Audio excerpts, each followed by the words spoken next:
En la madrugada del 5 de enero de 2023, una patrulla de la Guardia Nacional ubicada en la localidad de Jesús María, Culiacán, en Sinaloa, detectó un convoy de 6 vehículos extremadamente sospechosos. Los agentes intentaron detener al convoy, pero los atacaron sorpresivamente. Inmediatamente se desató un intercambio de disparos y una posterior persecución hacia una finca. A pesar del agresivo accionar de los sospechosos, la Guardia Nacional con miembros del ejército lograron acorralar al enemigo en ese domicilio y controlar la situación, capturando finalmente a 18 personas, entre ellas al ratón, Ovidio Guzmán López, el hijo del Chapo Guzmán y una de las cabezas de los Chapitos. Esta que te acabo de contar es la versión oficial del gobierno mexicano sobre la operación Mungus Azteca, pero bien sabemos que hay cosas que suelen omitirse en estas historias oficiales. Diversa documentación filtrada y el análisis de numerosos especialistas y analistas demuestran que esta versión es como mínimo incompleta. En la realidad, la operación Mungus Azteca fue producto de un delicado y preciso trabajo conjunto con agencias de inteligencia estadounidenses y mexicanas, fuerzas especiales mexicanas, y fue realmente mucho más épica de lo que se cuenta. Créeme, Call of Duty Modern Warfare 2 se queda corto, y ahora estás a punto de descubrir lo que muy pocos saben. Te habla Jorge Rojas. Bienvenido a Armapedios.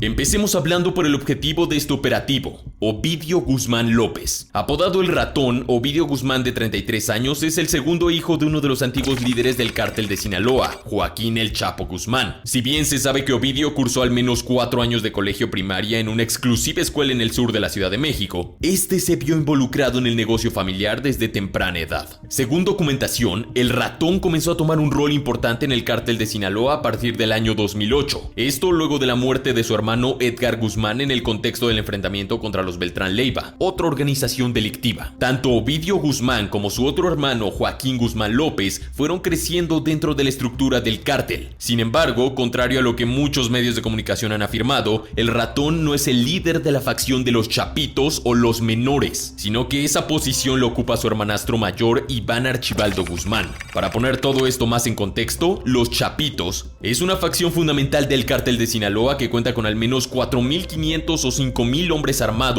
y controla el trasiego de sustancias en la zona norte y oeste de los estados de Sinaloa y casi la totalidad de los estados de Nayarit, Chihuahua y Baja California Sur. Por supuesto, esto no significa que Ovidio Guzmán López sea un miembro menor del cártel. Por el contrario, según fuentes no oficiales, él fue el encargado de expandir enormemente el negocio de las drogas sintéticas y fue una de las cabezas de los Chapitos o los menores. Como tal, El Ratón fue detenido el 17 de octubre de 2019 por un recordado operativo militar en Culiacán. Este incidente, luego conocido como el Culiacanazo o el Jueves Negro, resultó un vergonzoso episodio para el gobierno mexicano luego de que la captura desatara una enorme ola de violencia en Culiacán, incluyendo amenazas de muerte contra cientos de civiles y militares. Por todo esto, el presidente Andrés Manuel López Obrador decidió ordenar la liberación de Ovidio Guzmán para evitar un baño de sangre. Esta sería una decisión muy controvertida. Si bien para muchos el Jueves Negro dejó en claro que el gobierno mexicano necesitaba un mejor plan para ir tras los Chapitos, lo cierto es que la cacería no había terminado, y México no era el único país tras los pasos del ratón. Estados Unidos también había estado buscando capturar al hijo del Chapo durante los últimos años, ya que este enfrentaba muchos cargos en ese país por conspiración para distribuir drogas. El deseo del gobierno estadounidense de capturar a Ovidio Guzmán en busca también de debilitar al cártel de Sinaloa quedó explícito en diciembre de 2021, esto cuando ofrecieron $5 millones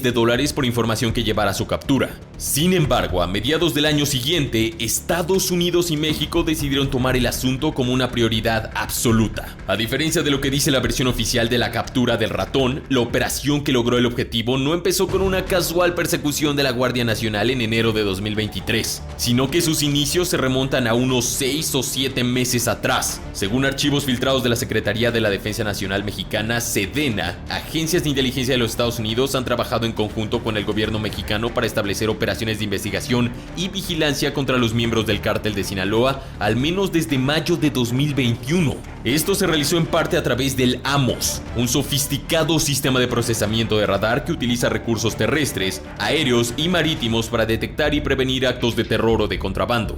Durante muchos meses, Estados Unidos y México trabajaron codo a codo para espiar y conseguir la mayor cantidad posible de información sobre los Chapitos, pero puntualmente sobre Ovidio Guzmán. Finalmente decidieron que debían dar un paso adelante y el 1 de agosto de 2022 se lanzó oficialmente la operación Mungus Azteca. Esto con el objetivo de localizar y recapturar al hijo del Chapo. El operativo recibió este nombre dado que Mungus en inglés significa mangosta, un mamífero con un aspecto similar al ratón, pero que casualmente también se alimenta de ratones de forma regular. Un gran nombre para esta operación. Para agosto de 2022, la Inteligencia de México, más específicamente la sección de inteligencia de la Sedena y el CNI o Centro Nacional de Inteligencia, en colaboración con Estados Unidos, habían logrado infiltrarse en las comunicaciones de halcones del cártel, o sea, me refiero a informantes y vigilantes de la zona. Y también se infiltraron en las comunicaciones del anillo de escoltas del mismísimo Ovidio Guzmán. Todo esto se logró a través del uso de aeronaves con tecnología para intervenir en telecomunicaciones ajenas y fue el primer puntapié de la operación. Sin embargo, la información contundente y precisa llegó los días 8 y 9 de agosto de 2022. En estos días, la inteligencia estadounidense realizó operaciones aéreas sobre los objetivos, no solo logrando conseguir su ubicación precisa, sino también filtrarse en sus conversaciones, escuchar cada una de sus palabras y recopilar información precisa sobre sus actividades y capacidades. Estados Unidos le envió luego esta información a comandantes de la Fuerza Aérea Mexicana. Uno de los primeros diálogos que lograron interceptar fue una comunicación entre dos interlocutores, identificados por la inteligencia como UIM-1 y UIM-2. UIM-1 le dijo al segundo: ¿qué ole? ¿Puedo hablar con el viejo? Inmediatamente después aseguró que no era urgente, y UIM-2 respondió que hablaría con el jefe para ver si podían agendar una reunión.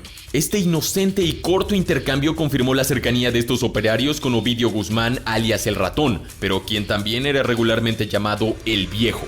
Al mismo tiempo, su rol de líder dentro de esta facción del cártel quedó demostrada con este y la siguiente conversación captada, donde UIM-1 le afirma a UIM-2 lo siguiente: usted y el jefe el Ratón siempre tendrán mi lealtad, no es necesario que lo diga, estoy a tu servicio. Esta comunicación tomó lugar ligeramente al norponiente de la población de Jesús María, donde meses después sería efectivamente detenido Ovidio Guzmán. Esta no fue la única información recabada durante esos 2 días. En la noche del 8 de agosto de 2022 se interceptó un mensaje de halcones avisando sobre un convoy de la Marina Mexicana que se acercaba a la zona. Posteriormente, ese mismo día, los halcones del cártel identificaron una Blanca, es decir, un avión pequeño en el área residencial de Culiacán controlado por los Chapitos. Por ello, un mando del cártel giró instrucciones para que su grupo LDI rastreara cómo entra el ave y cómo sale. Al parecer, LDI se trata de un grupo que brinda protección al cártel en el área y supervisa las entradas, algo así como guardias de seguridad de las zonas controladas por el cártel. También el 8 de agosto el intervenido UIM-1 le pregunta a UIM-2 el lugar donde se encuentran y si trajo el equipo. Este último responde que está buscando a sus muchachos para entregarles los aparatos. El otro especifica que les entregue todo, incluidos los rifles y el M5. Sinceramente no sé a qué se refiere con M5, puede ser un nombre en código para algún tipo de arma porque M4 se trata de un rifle de asalto estadounidense, no coincide. También se interceptó un mensaje que decía que las Fuerzas Especiales Viejillo y Cholón Vago, los dos equipos a cargo de la protección de Ovidio Guzmán, o sea, sus anillos de escoltas, se encontraban cocinando carne asada. Poco después se descubrió que esta frase de cocinando carne asada era un código para referirse a que se encontraban preparándose para entrenar con los caibiles, o sea, Fuerzas Especiales Guatemaltecas. Analistas señalan que un grupo de estas Fuerzas Especiales de Guatemala actualmente brinda capacitación a organizaciones ilícitas en México. Como muchos sabrán, la Brigada de Fuerzas Especiales Caibil del Ejército de Guatemala fue una unidad fundada en 1974 con el objetivo de aniquilar los movimientos revolucionarios de ese país. Estos son reconocidos por sus entrenamientos extremos y su eficiencia militar. Y ahora se confirma que exoperarios de esta Fuerza Militar Especial entrenan a miembros de diferentes cárteles mexicanos. Al día siguiente se detectó una comunicación entre una persona identificada como CS Mochomo, en la que se pide información sobre una camioneta Ford Raptor de color negro cargada de rifles. Mochomo, en lengua caíta, es la palabra con la que los yaquis yoemes y mayos lloremes, grupos étnicos del norte de México, se refieren a las hormigas arrieras. Por ello, el apodo es de uso común en el norte de Sinaloa y el sur de Sonora. Los analistas anotan que todo esto se trata de armas para los chapitos. De todas formas, la información más importante recabada para el trabajo de inteligencia inteligencia de ambos países fue que Ovidio Guzmán y sus escoltas solían movilizarse desde una casa en el centro de la ciudad de Culiacán, Sinaloa, hacia la finca en las afueras de Jesús María, en la zona serrana de Sinaloa. Entonces, ya sabían cuáles eran esos dos lugares. Como paréntesis, cabe mencionar que muchos de los escoltas personales de Ovidio Guzmán eran exoperadores de algunas de las mejores fuerzas especiales de México y caiviles. Toda esta información de inteligencia filtrada demuestra definitivamente que la versión oficial del gobierno mexicano lejos está de contar toda la película, o al menos lo más relevante. La persecución y posterior captura del ratón no fue producto de una casualidad donde la Guardia Nacional entró a territorios del cártel como si fuera cualquier día y pedir una revisión de rutina, sino de un plan e inteligencia magnífico que duró varios meses. Hay otros eventos y acciones que permiten demostrar esto que se dice. No estoy hablando solo porque sí. Por un lado, semanas previas al operativo se les avisó a los habitantes de la Unidad Habitacional Militar 21 de marzo en Culiacán que debían abandonar el inmueble por un tiempo con motivo de una supuesta remodelación. Esto se realizó debido a que allí viven las familias de varios soldados mexicanos, y esta unidad había sido uno de los blancos principales de los levantamientos del cártel de Sinaloa luego de la captura de Ovidio Guzmán en octubre de 2019, o sea, el infame primer culiacanazo. Por otro lado, los aviones T-6 Texan de la Fuerza Aérea Mexicana llevaban ya varios meses haciendo vuelos de reconocimiento en algunos municipios como Cozalá, San Ignacio, Elota y Culiacán, Sinaloa. Municipios que en 2019 se había identificado eran las bases de los pistoleros y sicarios de los Chapitos, porque saber de dónde sale el enemigo es fundamental para saber dónde colocar a tus fuerzas estratégicamente. De la misma forma, un suceso increíblemente importante y que no se menciona en medios de comunicación es que el día anterior a la captura del ratón, o sea el 4 de enero de 2023, hubo una ceremonia para cambiar generales. El coronel general de brigada Alfredo Salgado Vargas fue designado como nuevo comandante de la 9ª zona militar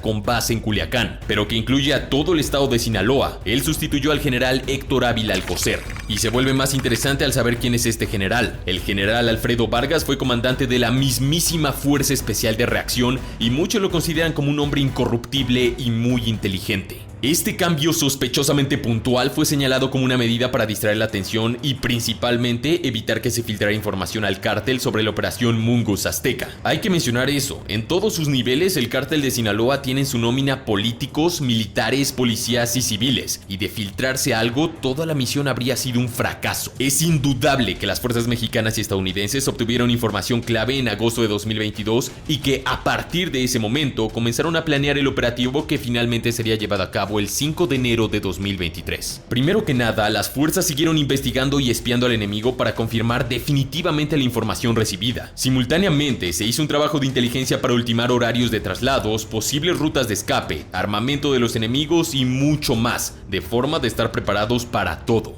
Aún así, planear este operativo presentaba dos dificultades relevantes. Por un lado, las fuerzas especiales mexicanas se enfrentaban a un enemigo que tenía armamento pesado y estaba en su territorio. Literalmente estaban entrando en la cueva del lobo. Al mismo tiempo, si bien la investigación había sido un trabajo conjunto entre Estados Unidos y México, durante la redada y captura solo podían participar agentes mexicanos, ya que la presencia de agentes o militares estadounidenses o extranjeros podía causar un escándalo político internacional. Con todas estas dificultades a considerar, el fantasma del Jueves Negro presente y con la reputación de las fuerzas de seguridad mexicanas en juego, en la madrugada del 5 de enero de 2023, equipos de la Fuerza Especial de Reacción, miembros de la Fuerza Especial de la Brigada de Fusileros Paracaidistas y personal del Cuerpo de Fuerzas Especiales del Ejército Mexicano comenzaron la parte final y más importante de la operación Mungus Azteca: capturar al ratón. Lamentablemente no hay mucha información disponible y confiable sobre cómo se desarrolló el enfrentamiento entre ambas fuerzas, aunque se puede suponer que, como dicta la versión oficial, las fuerzas especiales mexicanas sorprendieron al convoy de los Chapitos mientras llevaban a Ovidio Guzmán entre locaciones hasta llegar a la finca de Jesús María.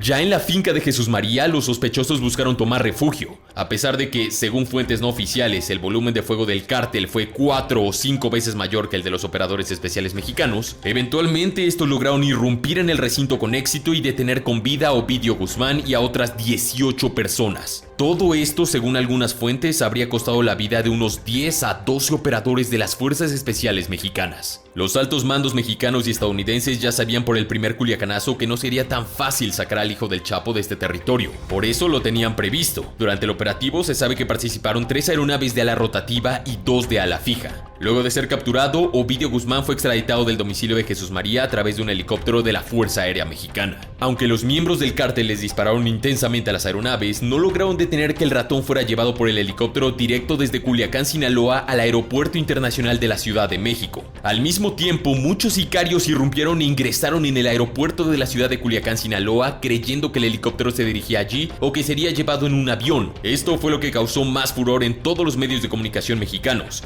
Yo mismo cubrí en mis redes sociales estos eventos en vivo. Por supuesto, la captura de Ovidio Guzmán causó disturbios y más enfrentamientos a lo largo de la ciudad de Culiacán y sus alrededores, como por ejemplo bloqueos en carreteras. Pero nuevamente las fuerzas mexicanas habían anticipado esto y 3,000 elementos del ejército y la Guardia Nacional se habían desplegado en todo el estado de Sinaloa, esto para controlar los levantamientos. También apoyaban los operativos elementos de la Brigada de Fusileros Paracaidistas y del Cuerpo de Fuerzas Especiales del Ejército. Aunque se logró de cierta forma neutralizar muchos de los ataques del cártel, debemos mencionar que en estos eventos falleció el comandante del 43 Batallón de Infantería con base en Tepic, Nayarit, Juan José Moreno Orzúa, tras una emboscada en Palmilla, Sinaloa. El comandante Moreno Orzúa, quien era coronel de infantería diplomado de Estado Mayor, era una persona muy querida en la comunidad militar mexicana y fue uno de los militares que lamentablemente perdieron la vida en esta operación.